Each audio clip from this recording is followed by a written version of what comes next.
pengurusi majlis dan sahabat-sahabat yang dikasihi sekalian. Pertama-tama alhamdulillah kita bersyukur kepada Allah Subhanahu wa taala atas pertemuan kita pada pagi ini, pada malam ini. Mudah-mudahan pertemuan kita dapat beberapa manfaat, terutamanya berkaitan dengan sunnah Nabi sallallahu alaihi wasallam dan syama'il baginda sallallahu alaihi wasallam. Dan kita masih lagi membicarakan tajuk berkaitan dengan lauk pauk ataupun idami Rasulullah sallallahu alaihi wasallam, iaitu makanan yang dijadikan yang dimakan oleh Rasulullah sallallahu alaihi wasallam bersama dengan roti. Aisyah radhiyallahu taala anha meriwayatkan, kana Nabi sallallahu alaihi wasallam yuhibbul halwa wal asal. Yang bermaksud Rasulullah sallallahu alaihi wasallam menyukai manis-manisan dan madu. Menyukai manis-manisan dan madu, dan ini yang dinyatakan sendiri oleh isteri Rasulullah sallallahu alaihi wasallam, sesuatu yang manis. Dan bila Rasulullah suka perkara-perkara yang manis, maknanya tidaklah bererti kita boleh makan manis dalam keadaan yang melampau, kerana dalam bab pemakanan ini dia kena ada keseimbangan. Dan Rasulullah walaupun dia suka makan manis, tetapi sebagaimana biasa Rasulullah makan. Kalau makanan yang Rasulullah makan, Rasulullah tak makan sampai kenyang. Termasuklah manisan, maknanya bila kalau makanan Rasulullah tak makan sampai kenyang, manisan juga Rasulullah sallallahu alaihi wasallam tidak memakan makanan yang manis dalam keadaan keterlaluan. Al-asal begitulah madu. Madu sebagaimana yang kita tahu, Allah Ta'ala sebut di dalam Al-Quran, fihi shifa'ul linnas. Ada dijanjikan penawar kepada manusia. Kemudian hadis yang seterusnya, Ummu Salamah radhiyallahu anha meriwayatkan, annaha qarrabat ila Rasulillah sallallahu alaihi wasallam jamban mashwiya fa akala minhu thumma qama ila salati wa ma tawadda.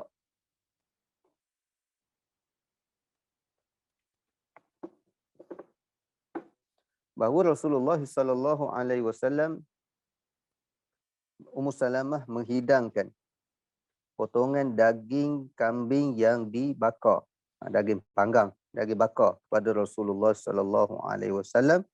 Lalu beliau makan daripadanya, kemudian Nabi bangun mengerjakan solat tanpa berwuduk lagi. Jadi sahabat-sahabat sekalian, hadis ini menceritakan di antara makanan yang dimakan oleh Rasulullah sallallahu alaihi wasallam daging yang dibakar. Mashwi, daging yang dibakar. Jadi daging bakar, daging panggang, itu ataupun seumpama sate, bukan bakar ni bukan bermakna bakar tanpa isi apa, tak kira lah. Bakar dengan kita perak dulu ke, bakar dengan macam mana, dia termasuk daripada daging yang dibakar. Ini di antara makanan yang dimakan oleh baginda Rasulullah sallallahu alaihi wasallam. Kemudian selepas makan daging, Nabi tidak berwuduk. Tidak berwuduk semula. Sebab itulah dalam isu ini ada perbahasan di kalangan ulama, terutamanya makan daging unta. Mengikut mazhab Hambali, siapa makan daging unta, dia kena berwuduk. Kena berwuduk. Dan dalam mengikut jumhur ulama, kebanyakan ulama mentafsirkan hadis yang mengatakan berwuduk di situ bukan dengan maksud wuduk yang sempurna. Mana bukan basuh muka, basuh tangan, sapu kepala, kaki. Bukan itu yang dimaksudkan dengan berwuduk dalam hadis yang menceritakan bahawa selepas makan daging, Nabi berwuduk. Tetapi ditafsirkan oleh ulama, makna wuduk di situ adalah makna wuduk dari sudut bahasa, iaitu dengan wuduk dengan makna membersihkan. Sebab itulah maksud di situ, para ulama kata lepas makan daging sewajarnya kita membersihkan mulut kita, terutamanya dengan cara berkomor. Kerana disebut dalam riwayat yang lain, inna fihi dasiman, ada lemak. pada daging tu ada lemak. Jadi lemak-lemak yang melekat di dalam mulut kita perlu kita bersihkan dengan berkumur dan seumpamanya. Itu maksud wuduk. Tapi di sini secara jelas. Tadi tafsiran tentang hadis yang menyatakan bahawa Nabi berwuduk. Tapi hadis ini menyatakan Nabi tak perlu berwuduk. Sebab itulah para ulama, jumhur ulama menyatakan tak batal wuduk dengan kita makan daging. Berbeza dengan segelintir ulama yang mengatakan makan daging, terutamanya daging unta, membatalkan wuduk. Tapi sini riwayat Tirmizi dan Nasa'i ini menyatakan bahawa tak batal wuduk. Nabi terus selepas makan daging bakar, Nabi terus mengerjakan solat tanpa mengulangi wuduk kali yang kedua. Abdullah bin Haris meriwayatkan, akalna ma'a Rasulillah sallallahu alaihi wasallam shiwa'an fil masjid. Maksudnya kami makan daging bakar bersama Rasulullah sallallahu alaihi wasallam di dalam masjid.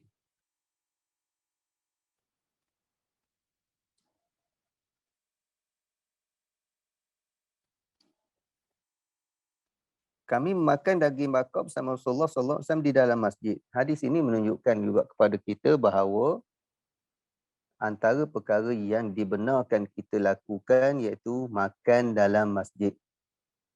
Maknanya masjid ni walaupun dia merupakan tempat yang suci, tempat yang mulia, tetapi kemuliaan masjid tidak menghalang untuk kita makan dan minum di dalam masjid. Yang tak boleh kita mengotorkan masjid. Tapi kalau setakat makan dan minum dalam masa yang sama kita menjaga kebersihan masjid, itu tidak jadi masalah kerana Rasulullah sallallahu alaihi wasallam juga melakukannya. Dan hadis yang sebelum ni ada diriwayatkan oleh Imam Muslim bahawa kana akhirul amrayni min fi'li Rasulillah sallallahu alaihi wasallam tarkal wudu'i mimma massatin nar ataupun mimma ghayyaratin nar. Dan adalah perkara yang terakhir yang dilakukan oleh Rasulullah sallallahu alaihi wasallam iaitu tidak berwuduk semula apabila makan makanan yang dibakar dengan api ataupun diubah dengan api, makanan yang dimasaklah. Makanan yang dimasak pada peringkat awal membatalkan wuduk, tetapi berdasarkan hadis ini para ulama menyatakan bahawa hukum yang membatalkan wuduk tersebut dimansuhkan. Ini mengikut jumhur ulama, kebanyakan ulama, tetapi masih ada segelintir ulama yang menyatakan makan daging unta masih dikira batal wuduk. Itu perbahasan panjanglah dalam perbahasan fiqh. Al-Mughirah bin Syu'bah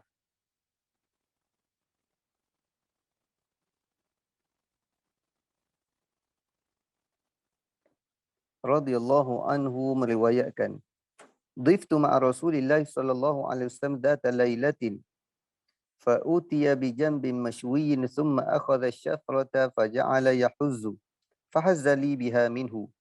Qala fa ja'a Bilalun yu'dhinuhu bis-shalah." Bukan yu'adhinuhu.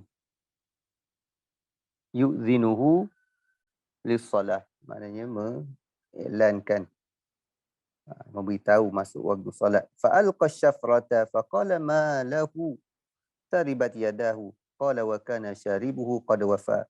Faqala lah aqussuhu laka ala siwakin au qussahu ala siwak. Yang bermaksud, kata Al-Mughirah bin Syu'bah, satu malam saya bertamu bersama Rasulullah sallallahu alaihi wasallam, iaitu dia menjadi tetamu bersama dengan Rasulullah sallallahu alaihi wasallam. Kami dihidangkan dengan daging bakar. Kemudian Rasulullah sallallahu alaihi wasallam mengambil pisau syafrah. Dia ambil pisau lalu memotong daging itu dan memberikannya kepadaku. Kemudian Bilal datang untuk memberitahukan bahawa waktu salat telah tiba. Maka Rasulullah sallallahu alaihi wasallam meletakkan pisau seraya berkata,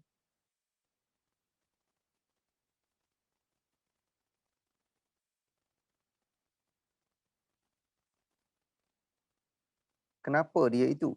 Malahu taribat yadahu. Taribat yadahu kata yang agak kasar ataupun bergurau Rasulullah sallallahu alaihi wasallam. Sebab apa membuat gitu? Dia menegur, seolah-olah menegur Bilal. Wa kana syaribu qad wafa, dan ketika itu misai dia dah panjang. Dah agak panjang. Misai Bilal agak panjang. Wa kana syaribu, misai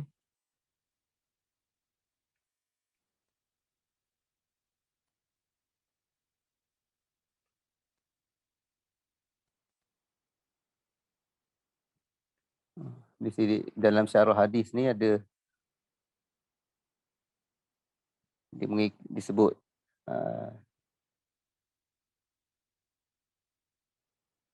misai bi al-Mughirah. Dalam riwayat Imam Ahmad sebut misal Mughirah. Tapi dalam Mawahib Labdunia, Imam Bajuri kata misai Bilal. Bilal dah panjang. Maka Rasulullah SAW berkata kepadanya, aku akan memotong bahagian kumismu.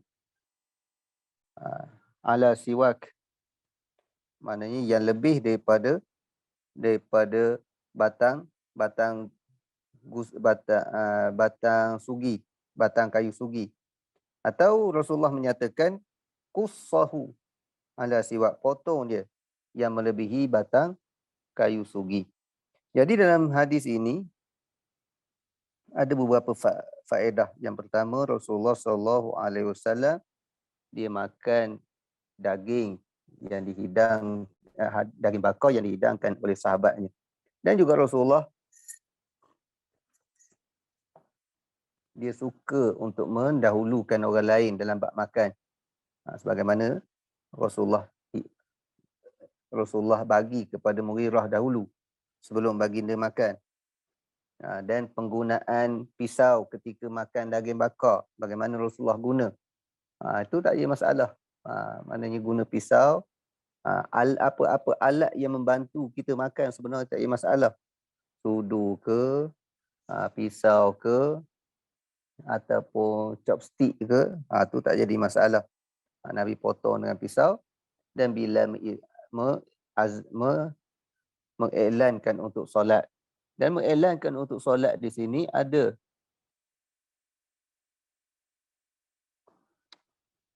perbahasan menyatakan bahawa kenapa Rasulullah tegur Bilal, kerana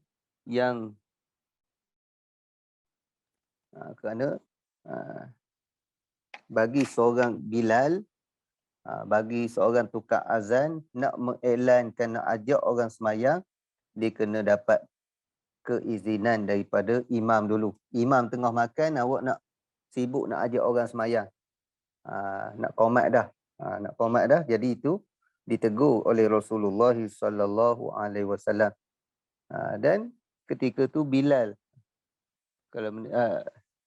kalau menurut riwayat Imam Ahmad, misai Al-Mughirah dah panjang. Jadi misai, hukum berkaitan dengan misai dalam hadis ni Rasulullah suruh potong misai. Dan dalam hadis yang lain banyak Rasulullah sebut potonglah misai. Dan simpanlah janggut. Juzus syawarib, potonglah misai.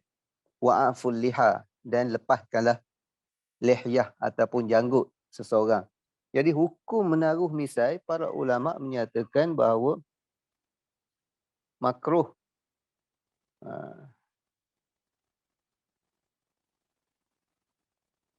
Makruh kita menaruh misai. Bahkan lebih yang sunnah kita memotong apa yang sampai kepada bibir. Mana lebih bibir. Sebab itulah Rasulullah sebut lebih daripada siwak. Letak kayu sugi kat misai tu, maknanya lebih panjang daripada kayu sugi, melebihi kayu sugi. Itu perlu dipotong. Iaitu mengikut sunnah Nabi SAW, tak taruh misai. Dengan penjelasan daripada Imam Nawawi rahimahullahu ta'ala, menyatakan bahawa nak potong misai ni kita tengok yang menutup yang menutup bibir kita potong. Kita potong yang melebihi paras tempat tumbuh misai sampai ke bibir ni, menutup bibir, dipotong. Dan dalam bab potong misai ni, adakah antara potong dengan cukur yang mana yang lebih baik? Kalau kita tengok dalam hadis, Nabi sebut qussahu, potong dia.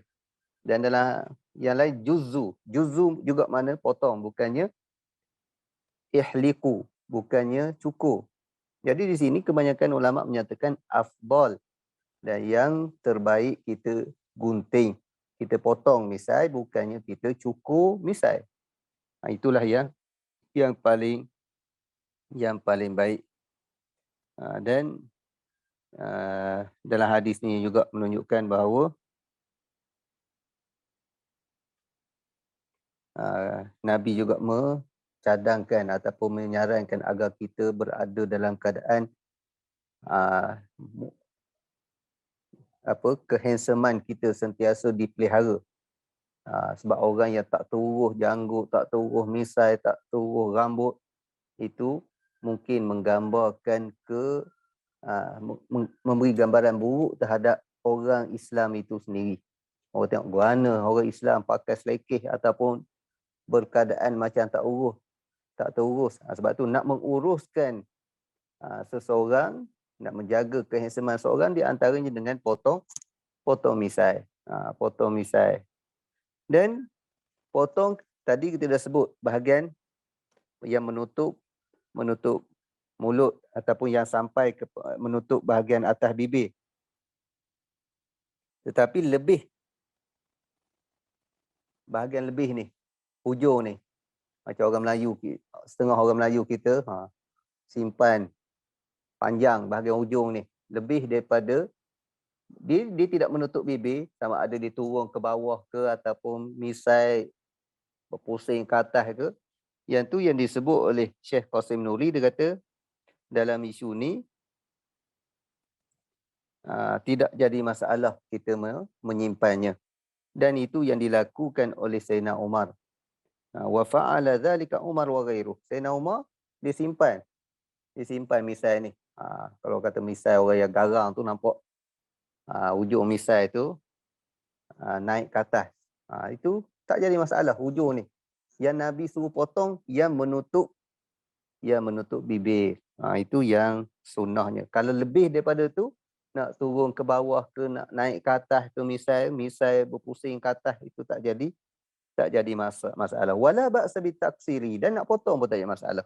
Jadi yang lebih daripada yang bahagian kiri dan kanan misai ni terpulang kepada kita. Nak taruh tak ada masalah, nak simpan, nak biarkan pun tidak jadi masalah. Yang sunnah kita potong mana kita bersihkan bahagian atas daripada bibir kita, jangan menutup bibir. Itu yang disebut oleh di dalam hadis ini. Dan dalam syarah hadis ada menyatakan bahawa Allah Ta'ala dah sawwarakum fa ahsana suwarakum. Allah Ta'ala dah buat gambar rajah kamu, bentuk rupa parah kamu. Allah Ta'ala yang bagi rupa parah kepada kita ni, dan dialah yang memperelokkan rupa parah kamu. Jadi dah elok dah. Bila elok macam mana? Kita jagalah.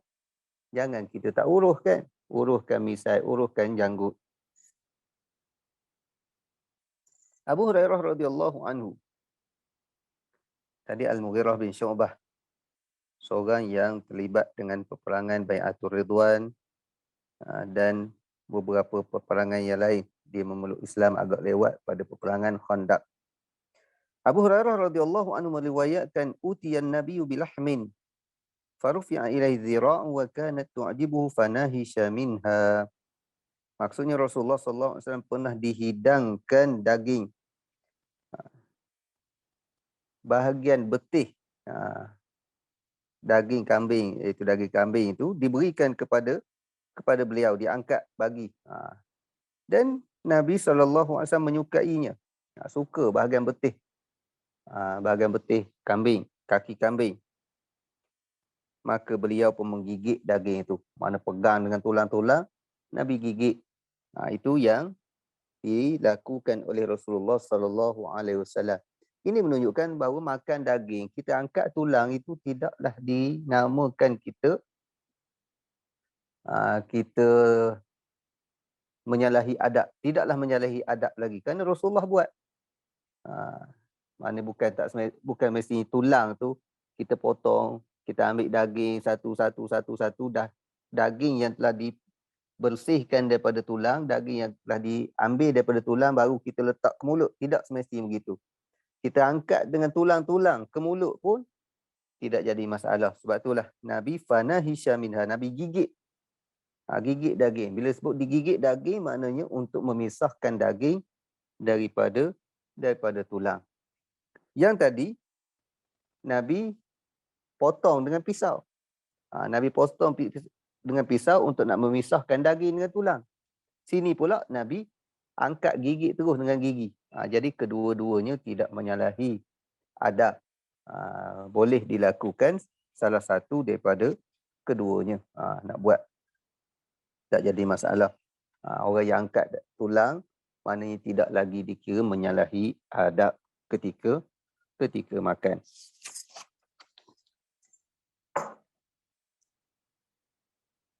An Ibn Mas'ud, daripada Ibn Mas'ud radhiyallahu anhu meriwayatkan. Tadi Abu Hurairah sebagaimana kita tahu sahabat yang paling banyak meriwayatkan hadis dan wafat pada tahun 59 Hijrah. Dia di kalangan ahli suffah, orang yang susah zaman Rasulullah SAW yang duduk di anjung masjid. Ibnu Mas'ud radhiyallahu anhu meriwayatkan kana Nabi sallallahu alaihi wasallam yu'jibuhu dhira'. Qala wa summa fi dhira' wa kana yara al-yahuda sammu.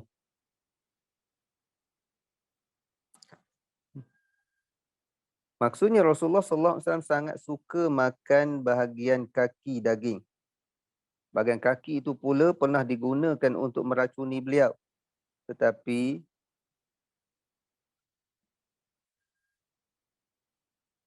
wa kana yara, beliau melihat, beliau berpandangan orang Yahudi lah yang meletakkan racun. Ini sahabat-sahabat sekalian.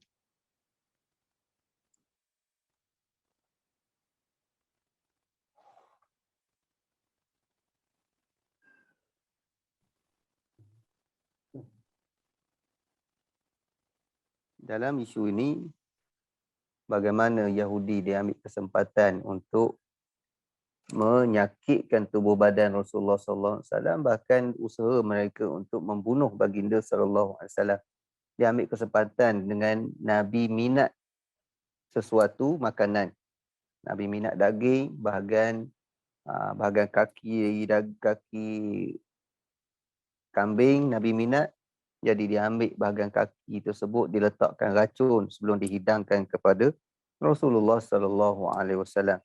Dan dalam hadis ini Ibnu Mas'ud kata Yahudus kana yaral yahuda sammu. Golongan Yahudi yang meletakkan racun. Sebenarnya yang meletakkan racun adalah seorang saja yang disebut sebab nama dia sebagai Zainab bintil Harith, isteri kepada Salam bin Mishkam, seorang Yahudi. Tetapi oleh kerana perbuatan seorang ini adalah arahan daripada puak-puak Yahudi, seolah-olah mereka semua bertanggungjawab. Mereka semua dipertanggungjawabkan terhadap tindakan jahat tersebut. Maknanya walaupun tukang buat seorang, tetapi dia seolah-olah beliau ini menerima arahan daripada puak-puak Yahudi. Jadi Yahudilah yang bertanggungjawab. Jadi dalam isu ini kita tengok bagaimana orang Yahudi dan musuh-musuh Islam ambil kesempatan untuk nak menggagalkan dakwah baginda sehingga sampai peringkat berusaha untuk nak membunuh dengan meletakkan racun pada makanan Rasulullah sallallahu alaihi wasallam.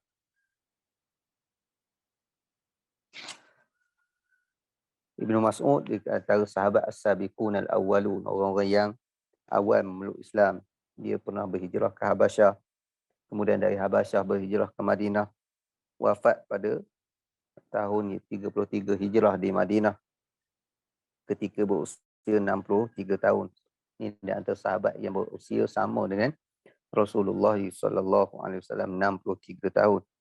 Dan beliau ini kelebihan Ibn Mas'ud banyak berkaitan dengan Al-Quranul Karim. Di antaranya beliaulah yang dikatakan oleh baginda sallallahu alaihi wasallam, siapa-siapa yang nak baca macam bacaan Jibril, maka hendaklah dia baca mengikut bacaan Abdullah bin Mas'ud, Ibnu Ummi Am, satu gelaran daripada Abdullah bin Mas'ud. Jadi Rasulullah mengiktiraf bacaan Al-Quran yang bacaan Al-Quran Abdullah bin Mas'ud. Maknanya ketepatan dia mengatasi orang lain. Bahkan dibandingkan ketepatan Abdullah bin Mas'ud ni seumpama bacaan Jibril. Ini antara kelebihan para sahabat.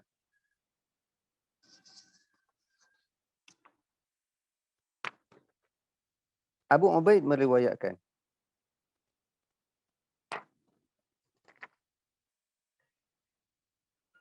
tabaqtu lin Nabi sallallahu alaihi wasallam qidran wa qad kana yu'jibu dhira'.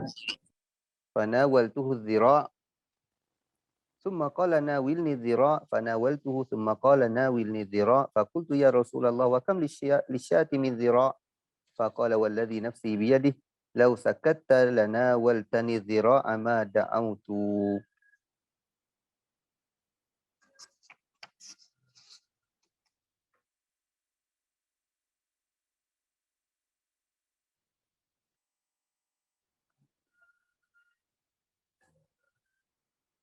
Abu Ubaid meriwayatkan bahawa dia kata, aku menyediakan masakan untuk Nabi SAW satu periuk.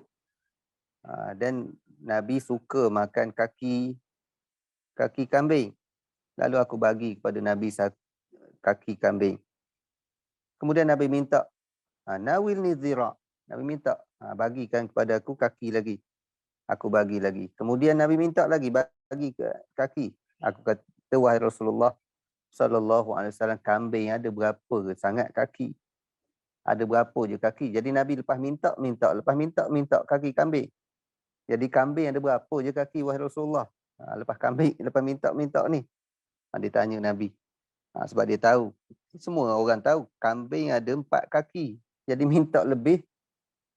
Dia bila sebut zira' ni, mana kaki bahagian hadapan. Mana bahagian bahu bahagian hadapan tu dinamakan zira'. Mana kaki bahagian hadapan. Dia ada 2 je. Lepas dah dapat dah 2, minta lagi. Yang mana ada dah. Tapi Nabi SAW menjawab, walladhi nafsi biyadihi law sakatta lanawaltani dhira'a ma da'awtu. Demi zat diri yang berada di dalam kuasanya, seandainya engkau diam saja, maka engkau pasti boleh bagi kepadaku selagi mana aku minta. Terjemah sini, selama aku tetap berdoa. Bukan berdoa, sini da'au tu aku minta. Mana kalau Nabi minta 10 kali ke, 10 kamu tak persoalkan, 10 kali kamu akan mampu memberi kepada Rasulullah sallallahu alaihi wasallam, dan ketika itu kamu akan lihat mukjizat yang berlaku di hadapan kamu, mukjizat Rasulullah sallallahu alaihi wasallam. Itu Rasulullah kata, kalaulah kemudian tak pertikaikan, tak persoalkan kenapa aku minta, mu bagi, mu boleh bagi sampai bila-bila. Selagi mana aku minta, mu boleh bagi. Tetapi bila kamu persoalkan, tak ada lah. Habislah, setakat 2 saja yang ada. Sekejap, rehat sekejap.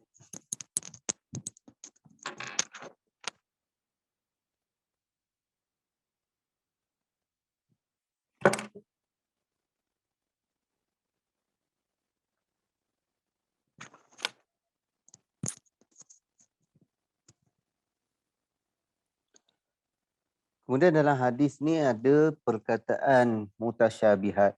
Wallazi nafsi biyadih. Demi Tuhan yang diriku biyadih.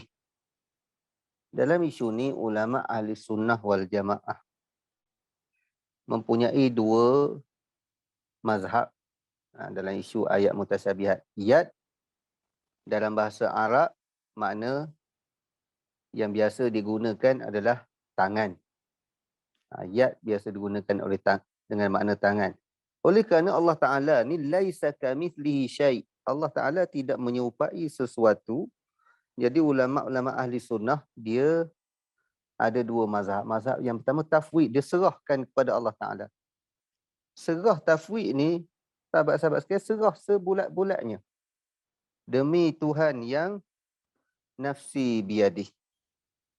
Apa makna nafsi biyadih? Serah kepada Allah Ta'ala. Dia tak sebut Tuhan, demi Tuhan yang diriku berada di tangannya. Bila sebut tangan tu salah satu daripada takwilan. Itu bukan tafwid dah. Bukan tafwid dah. Itu salah satu daripada takwilan. Dia sebut yad tangan, kemudian tangan yang tidak sama dengan makhluk. Itu salah satu daripada takwilan dah. Sebab itulah golongan mufawwidah, mana yang tafwid yang serahkan, walladhi nafsi biyadi. Apa makna? Serah kepada Allah Ta'ala. Ar-Rahmanu 'alal 'arsy istawa. Apa makna? Serah kepada Allah Subhanahu wa Ta'ala.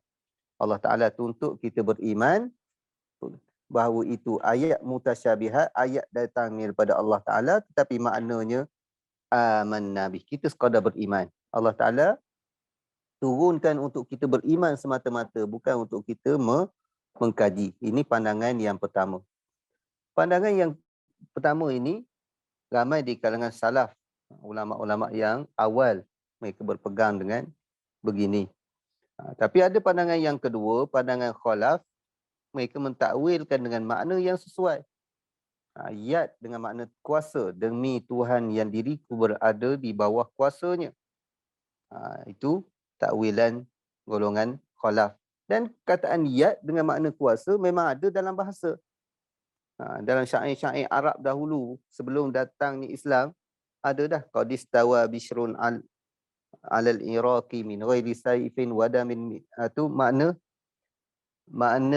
istawa dengan makna berkuasa. Ada juga qad istawa bishrun alal iraqi min ghairi sayfin wadamin mihraqi. Begitulah juga tangan dengan makna kuasa.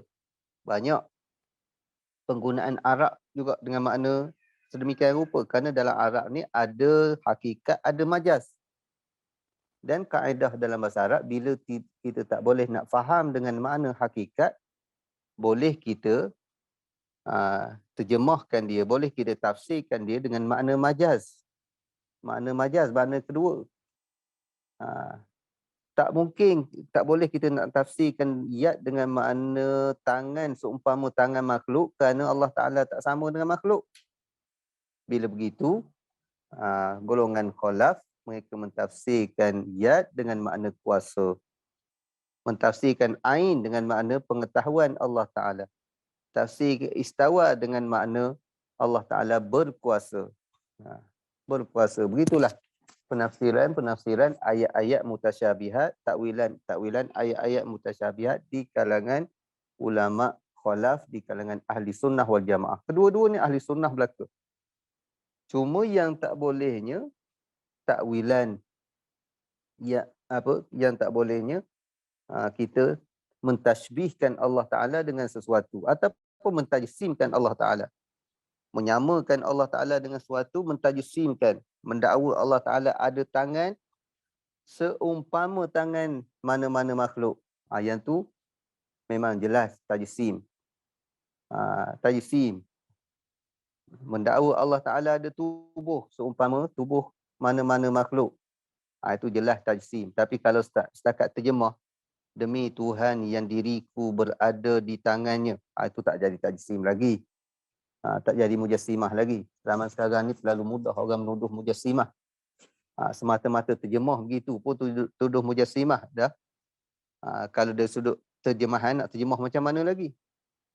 Nak terjemah macam mana lagi? Memang kena terjemah di tangannya, ataupun dengan demi Tuhan yang diriku berada di bawah kuasanya. Itu kalau kita takwil terus.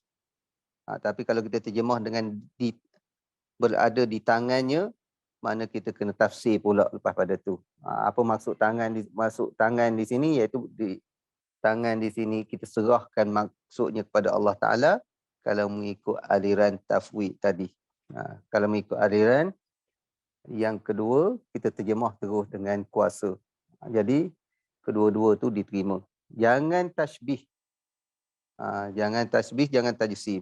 Menyamakan Allah Ta'ala dengan sesuatu, menganggap Allah Ta'ala ada tubuh, ada anggota, dan kadang-kadang golongan salaf yang mendakwa takwil, ada segelintir di kalangan mereka sampai peringkat tasbih, sampai peringkat tajsim.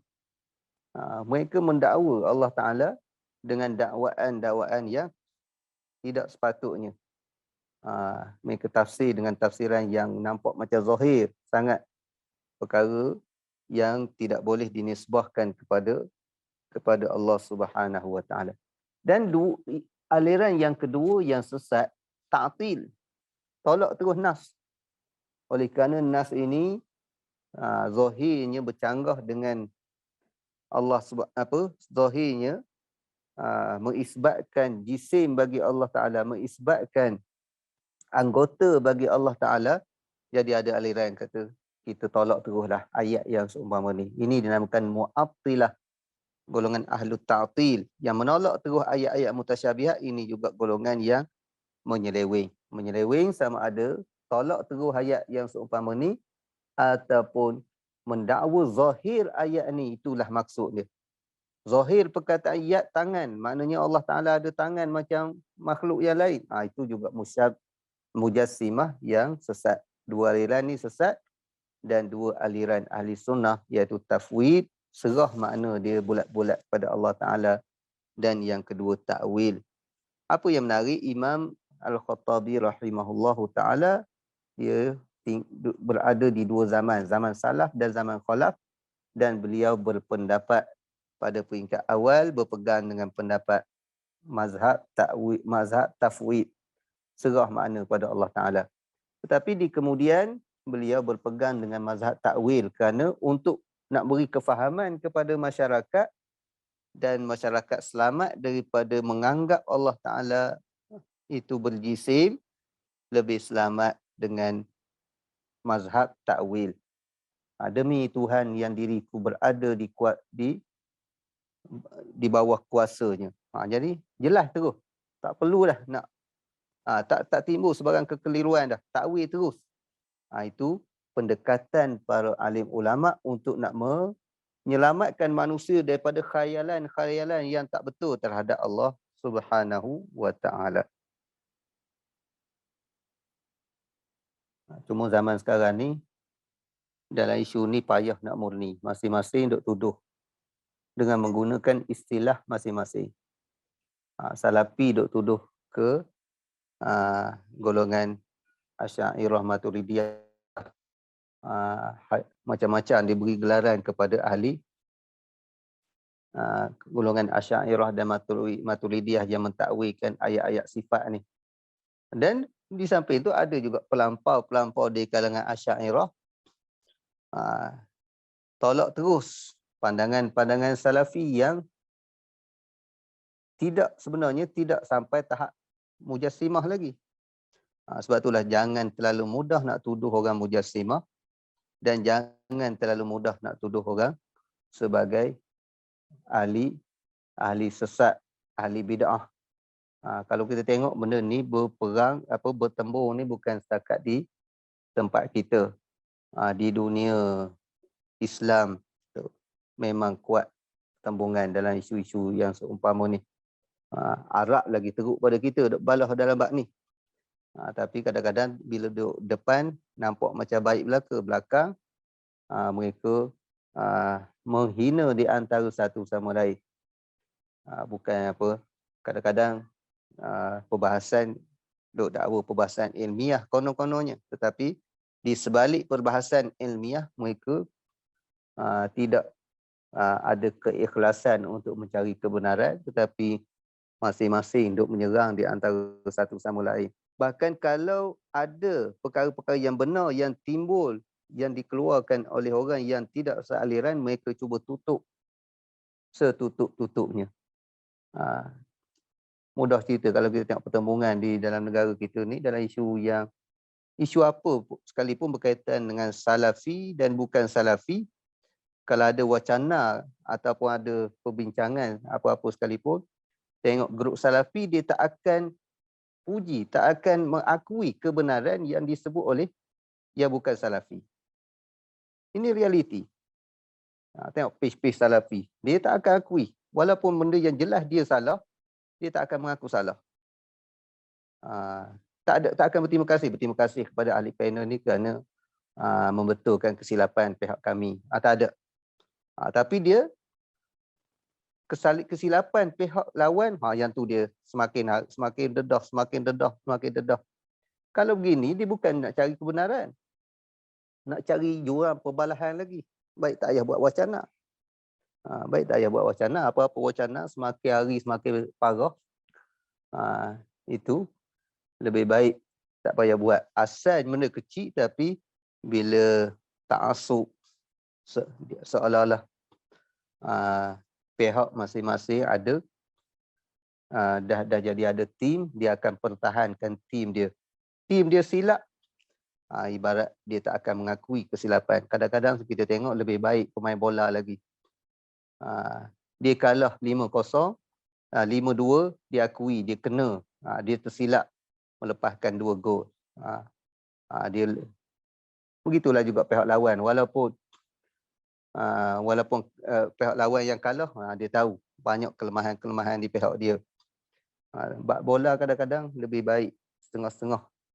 Penyokong bola sepak kadang-kadang lebih baik daripada penyokong kepada lebih baik daripada pentaassub aliran-aliran ni. Bahkan kalau kita tengok bab takwil pun kadang-kadang hak yang takwil mengarut ayat Quran lagi banyak. Takwilan batini macam-macam. Yang ni jadi masalah juga. Kadang-kadang takwilan tu daripada orang yang dianggap Asy'ariyah habis semua. Yang mendakwa Asy'ariyah duk pakai pertahanan belaka. Sebenarnya itu bukannya aliran Asy'ariyah, tetapi itu tafsiran batini. Itu masalah yang tak habis-habis. Sepatutnya kita boleh bersepakat takwilan yang diterima oleh ahli sunnah kita terima. Tetapi takwilan batini, aliran batini yang mentakwilkan ayat Quran tak mengikut disiplin ilmu, yang tu kita sama-sama tolak. Dan kalau kita tengok pengajian disiplin ilmu termasuk Al-Azhar sendiri, mereka membicarakan dalam pembicaraan dalam kitab-kitab berkaitan dengan tafsir sebagai contohnya. Mereka mengingatkan tafsiran batini, takwilan yang karut terhadap Al-Quran, hadis-hadis palsu. Mereka mengingatkan kita supaya kita tidak tersilap dalam menukilkan kenyataan-kenyataan daripada mana-mana kitab. Walaupun ada dalam kitab, perkara tersebut mungkin terlepas pandang daripada pengarang. Tapi bagi kita, benda yang pengarang terlepas pandang dan diperingatkan oleh tokoh yang lain, kita kena ambil kira lah. Jangan kita duk pejam mata berkaitan terhadap kebenaran yang telah jelas. Aisyah radhiyallahu anha meriwayatkan, maka nati dhira'u ahabbal lahmi ila Rasulillah sallallahu alaihi wasallam walakinnahu kana la yajidul lahma illa ghiban wa kana ya'jalu ilaiha li anna ajaluha nubjan. Maksudnya sebenarnya bahagian kaki dari daging binatang bukanlah bahagian yang paling disukai oleh Rasulullah sallallahu alaihi wasallam. Tapi beliau jarang makan daging. Bila beliau memakannya, hal itu kerana bahagian kaki inilah yang dihidangkan terlebih dahulu. Kerana bahagian ini memang yang paling cepat masak. Jadi dalam hadis ni Aisyah kata sebenarnya Nabi tak kisah sangat bahagian mana pun. Tapi kalau dalam bab masak, biasanya bahagian dekat dengan tulang kaki tu paling cepat masak. Kerana daging dia nipis. Kalau bahagian yang lain, daging tebal, lambat masak. Bila lambat masak, lambatlah makan. Jadi sahabat, dia bila masak, dia utamakan Rasulullah. Jadi dia bagilah. Yang masak awal, dia bagi pada Rasulullah. Itulah punca Rasulullah SAW dilihat banyak makan bahagian kaki. Bahagian kaki kambing. Kerana situ daging tidak begitu banyak dan cepat masak. Ini menunjukkan bahawa kebanyakan ada orang dulu dia tak potong kecil-kecil. Kita daging kambing kita potong besar ibu jari. Setengah inci kita potong. Memanglah cepat masak belaka kalau kita bakar. Tapi dulu seolah-olah sebab satu peha kambing tu dibakar sekaligus. Memanglah bahagian mana yang kurang daging, bahagian itulah yang paling cepat masak dan yang paling awal masak dihidangkan kepada Rasulullah sallallahu alaihi wasallam, dan itulah yang oleh kerana itulah dilihat Rasulullah seringkali makan bahagian tersebut. Abdullah bin Ja'far radhiyallahu anhu meriwayatkan bahawa Rasulullah sallallahu alaihi wasallam bersabda, "Inna atyabal lahmi lahmuz zahri." Daging yang paling baik adalah daging bahagian belakang. Bahagian punggung ataupun bahagian belakang, mana dekat dengan punggung kepada binatang. Yang ni yang kalau orang Melayu kita istilahkan daging sena. Daging dekat tulang belakang, dekat hala punggung tu memang daging yang paling pejal. Bahkan kalau lembu tu, itulah bahagian daging yang paling mahal. Yang paling mahal kerana dia kawasan tu dikurang lemak. Lemak kurang dan nilai dia lebih mahal daripada bahagian lain. Dan perkara ini telah disebut di dalam hadis Nabi sallallahu alaihi wasallam. Walaupun hadis ini hadis dhaif, tetapi boleh kita jadikan sandaran kerana dia tidak melibatkan hukum hakam. Tak jadi masalah kita berpegang dengan hadis dhaif. Nak bagi tahu je daging bahagian mana daging yang terbaik. Ada riwayat daripada Rasulullah sallallahu alaihi wasallam bahawa daging belakang, ataupun orang Melayu tempat saya panggil daging sena, bahagian belakang ni, kerana dia kurang lemak. Aisyah radhiyallahu anha meriwayatkan bahawa Rasulullah sallallahu alaihi wasallam bersabda, "Ni'mal idamul khallu." Sebaik-baik lauk adalah cuka, iaitu campuran daripada roti. Kemudian roti nak makan dengan apa? Dengan cuka, itu yang sebaik-baiknya. Ini kita dah bincang dulu, maknanya Rasulullah tathiban lil qulub. Mana Nabi sebut begitu kerana supaya nak jaga hati orang yang tidak ada makanan. Tak ada makanan, dihidang Rasulullah roti dengan cuka saja. Tak apalah, cuka-cuka pun itulah yang terbaik Rasulullah bagi tahu. Maknanya bukan makan roti dengan cuka itu merupakan makanan yang paling berkhasiat, tidak. Tetapi Nabi, bagaimana Nabi sentiasa menjaga hati sahabat dan isteri-isteri baginda. Kalau kita hidang benda yang tak sedap, ni je mu hidang aku. Mempertikaikan. Nabi tidak akan mempertikaikan makanan. Ummu Hani radhiyallahu anha meriwayatkan, dakhala alayya Nabi sallallahu alaihi wasallam faqala indaki syai' faqultu la illa khubzun yabisun wa khallun faqala hati ma akfara baitun min udmin fihi al-khall.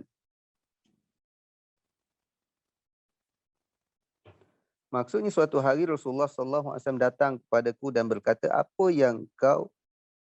apakah engkau memiliki sesuatu? Ya, aku menjawab, tidak, kecuali roti kering dan cuka. Maka beliau berkata, berikanlah kepadaku. Rumah yang masih memiliki cuka tidak dapat dikatakan tidak memiliki lauk. Maknanya Nabi jaga hati isteri beliau. Pujuk hati. Tak ada apa dah makanan di rumah ni. Jadi tu lauk, itu kira lauk dah.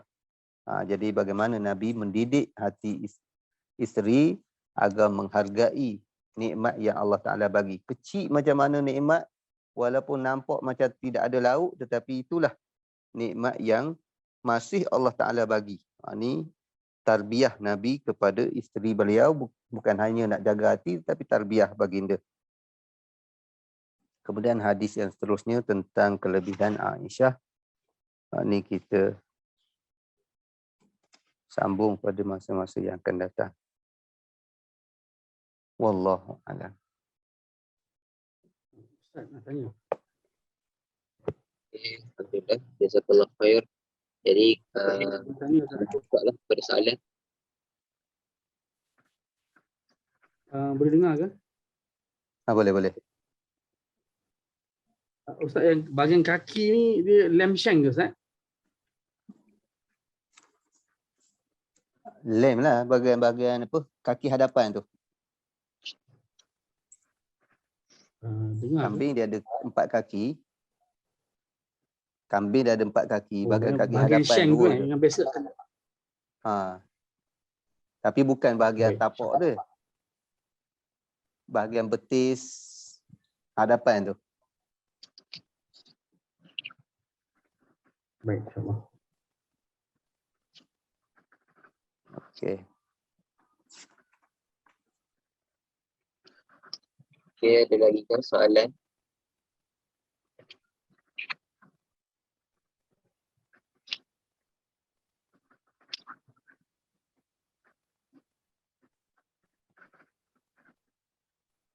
Okey, kalau tak ada.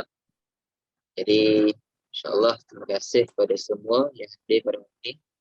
Jadi, nak ucapkan terima kasih banyak-banyak kepada Al-Fadhil Ustaz kerana telah menyampaikan kuliah berkenaan hadis bab pemakanan oleh Rasulullah SAW.